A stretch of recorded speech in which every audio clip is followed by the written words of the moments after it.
का ये तो हमारे बाबा को भी जानते हैं बहुत छोटे लेकिन जानते हैं। संसार के जीवों को प्रशंसा हजम और होशियार लोग प्रशंसा करके अपना कार्य बना लेते हैं। कई उदाहरण, बहुत उदाहरण।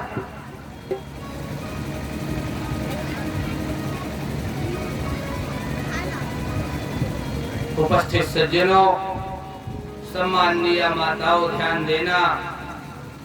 अगर आपकी कोई प्रशंसा करे तो उससे कहना भैया राम राम कहो अथवा अपना काम बताओ।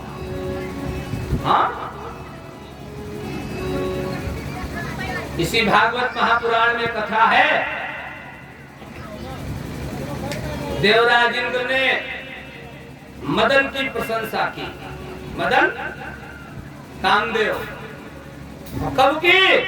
जब भगवान शंकर की समाधि खोलने का वक्त था कि पार्वती के विवाह में, और प्रशंसा का परिणाम यह निकला, कामदेव को अपने प्राणों की आहुति। हाँ, विचार करना। प्रशंसा संसार के जीवों को हजम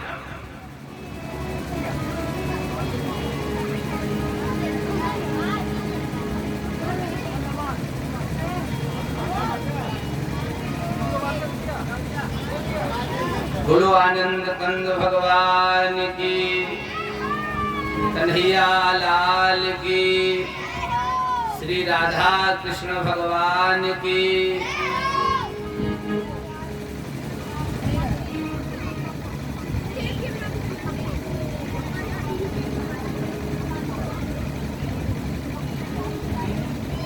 बहुत ज्यादा वर्णन न करते हुए एक अपना निजी जीवन का अनुभव बताऊं। जब शुरुआत में हमने कथा कहना शुरू किया, शाम को लोग आमे, पंडित जी कथा बहुत अच्छी। हम तो वैसे ही प्रसाद बांटते, प्रसाद बांटने में जो भी सब बांट दिया, यहाँ तक रुपयों पैसा ले जाओ। हाँ, कथा करके जब 7वें दिन शाम को घर पहुंचे, घर वालों ने देखा झोला झंडा सब खाली। क्या हुआ? हमने कहा हम जहाँ कथा कर रहे थे सब वहीं बांट आए। तो उत्तर मिला, यहाँ का करने आए, जाओ वहीं चले जाओ। प्रशंसा संसार के जीवों को हजम बहुत कठिन है। उपस्थित सज्जनों, बावन भगवान ने प्रशंसा की। दैत्यराज बलि बहुत प्रसन्न हो गया। कहे क्या चाहिए? दैत्यराज बलि ने कहा, मांगो। कहा हम आपका नाम सुनकर के आए, आप बहुत बड़े दानी हैं, कुछ दान हमें दोगे? और जब व्यक्ति ज्यादा खुश होता है तो अगले को बोलने का मौका नहीं देता। दैत्यराज बलि कहने लगा, मांगो। अरे भैया, भगवान कुछ बोलते, विचार करने लगे। दैत्यराज बलि ने कहा, गाम कांचनम गुणवदधाम मृष्टम। गौ माताएं दे दूं तुम्हें, कांचनम सोना दे दूं, बढ़िया महल बनवा दूं। भगवान सब में सिर हिला रहे, नहीं हमें नहीं चाहिए। तथान्नम है, अन्न दे दूं, नहीं। वाह विप्र कन्याम, किसी ब्राह्मण की कन्या से तुम्हारा विवाह करा दे। क्यों? बावन भगवान ने कहा नहीं। और विवाह तो दुनिया में जिसे कुछ भी जानकारी न हो, बिल्कुल पागलों की नहीं रहता हो, और उससे भी आप कहो भैया विवाह करोगे, विवाह करियो। परीक्षित जी फिर मूड ऐसे तो रही है, फिर का हलता ही रहा है। हाँ, हमने सुना है बुजुर्गों से कि विवाह वाला लड्डू जिसके हाथ में है, क्यों वो भी बेचारा परेशान। और जिसके नहीं है थोड़ा विरोध कर ले अगर आप कहें तो थोड़ा सा। एक लगभग 25-30 साल के महोदय हनुमान जी के पास जय हनुमान ज्ञान गुण सागर कर रहे थे। हमने कहा भैया क्या प्रॉब्लम है, क्या परेशानी है? बोले विवाह नहीं हुआ। विवाह नहीं हुआ। हमने कहा लौट आओ, तुमने रॉन्ग नंबर डायल किया। बोले क्यों? हमने कहा हनुमान जी का खुद ही नहीं हुआ, तुम्हारा क्या करा है? शिवपान भैया हम और आगे बढ़े, देखा एक 50+ लगभग 52-54-55 साल के महोदय जय हनुमान ज्ञान गुण सागर धूप बत्ती लिए। हमने कहा तुम्हें क्या समस्या है? बोले पंडित जी बिहाव तो होगा लेकिन राम ही मालिक है। हमने कहा है? अरे बोले एक चीज लाओ दूसरी चीज फिर बाजार दौड़ो, है ना? आप कहोगे पंडित जी क्या ये भी लिखा पढ़ी की बात है? पढ़ लेना।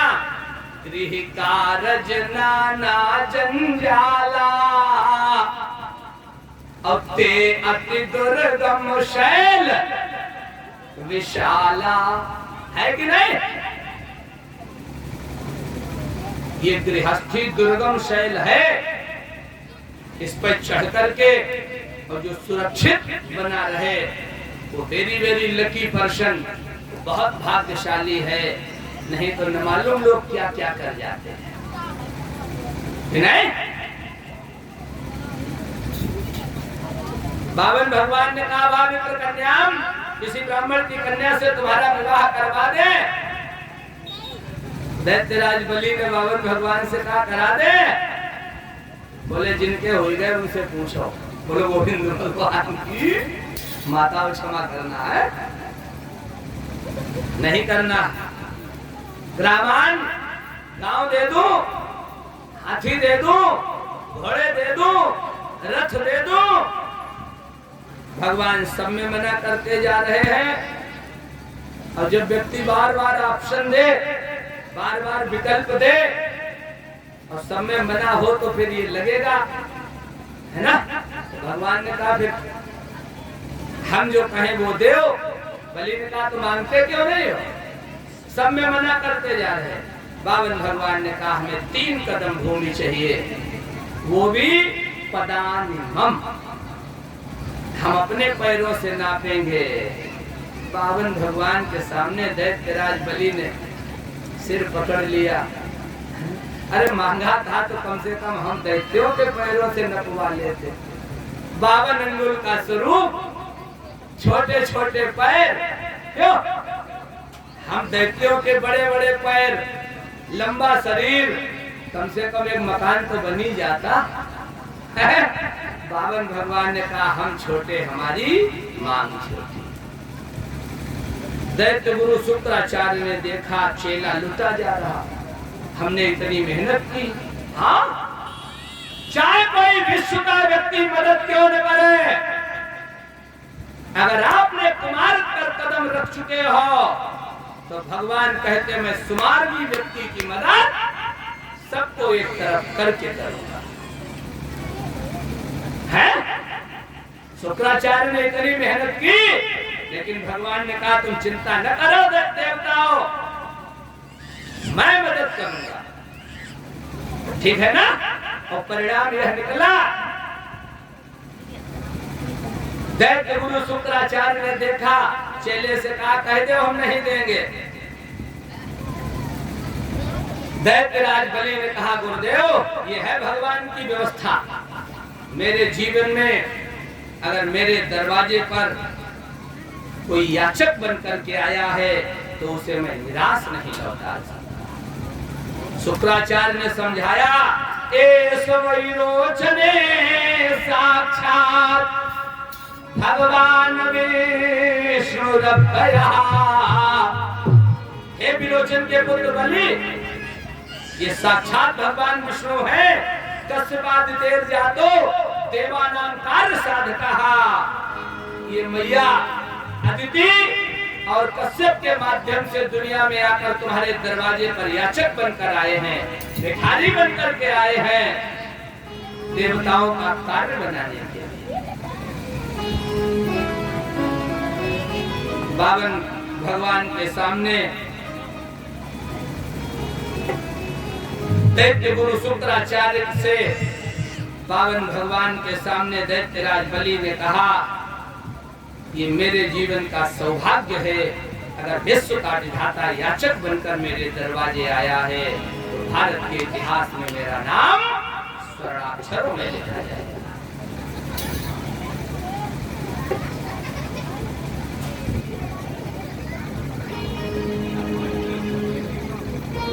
बोलो गोविंद भगवान की,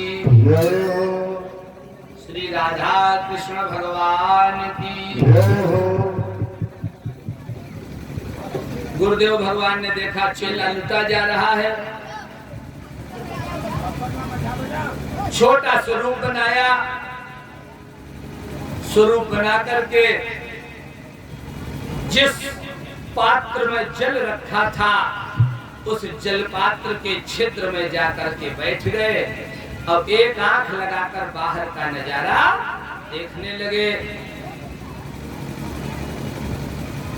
भगवान ने कहा, दैत्यराज बलि, मुहूर्त निकला जा रहा, जल्दी करो, संकल्प करो, अपने हाथ में जल लो। संकल्प का बहुत महत्व है। अब आज वक्त नहीं, फिर किसी दिन वक्त मिला तो सुनाऊंगा। आजकल कथावाचकों को ये जानकारी नहीं है कि संकल्प क्या होता है और पूजन क्या होता है। उन्हें केवल ये मालूम है धूप ले आओ, स्वाहा करते रहो। नोट करना आदरणीय तिवारी जी, मैंने आपसे एक दिन वायदा किया था, हम आपको कल परसों 2 दिन कथा शेष है, ठीक है ना? हम आपको जरूर सुनाएंगे, प्रयास करेंगे। यज्ञ क्या है, ठीक है ना? यज्ञ किसे करना चाहिए, नोट करना। यज्ञ में किन औषधियों का प्रयोग होना चाहिए। जो हविष्यान्न है, जो हवि का अन्न है, वह अन्न किन किन वस्तुओं से मिलकर के तैयार किया जाता है, साधारण नहीं है। बावन भगवान कह रहे संकल्प करो, जल अपने हाथ में रखो। भविष्य पुराण बहुत अच्छा वर्णन करता, विष्णु पुराण वर्णन करता, बहुत अच्छा वर्णन है। संकल्पेन विना कर्म यत् किंचित कुरुते नरः फलं चाकल्पकं तस्य धर्मस्यात् रिक्षयो भवेत्। अगर बिना संकल्प के द्वारा कोई भी पुण्य कर्म करते हैं, ठीक है ना, तो उसका आधा ही फल मिलता है। व्यास जी और वर्णन करते, संकल्प च तथा कुर्यात् स्नान दान व्रतादिकम् अन्यथा पुण्य कर्माणि निष्फलानि भवन्ति। अगर आपने संकल्प नहीं किया, ठीक, तो जो भी कर्म पुण्य कर्म किया वो सब निष्फल हो जाएगा। मालूम ही नहीं है ना? बाद में धन तो लाखों रुपया खर्च कर दिया, लाभ मिले ही नहीं। अरे मिलेगा तो तब जब कार्य विधि विधान से होगा, जब कार्य शास्त्रों के अनुकूल होगा। क्यों?